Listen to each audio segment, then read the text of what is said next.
Ora Breguela planong ipatapyas ang muscle. Pinag-usapan muli online si Ora Breguela matapos aminin na balak niyang magpa-gender reassignment surgery balang araw.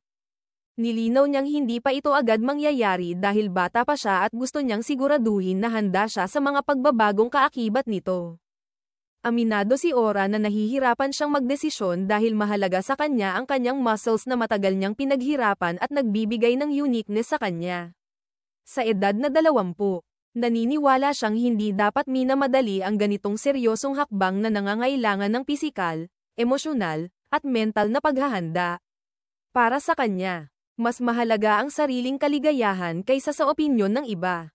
Sa kabila ng mga kritiko, pinuri naman siya ng marami sa pagiging tapat at matapang sa pagpapahayag ng kanyang tunay na nararamdaman at plano sa buhay. Inspirasyon si Ora sa mga kabataang natututo ring ipaglaban ang kanilang identidad.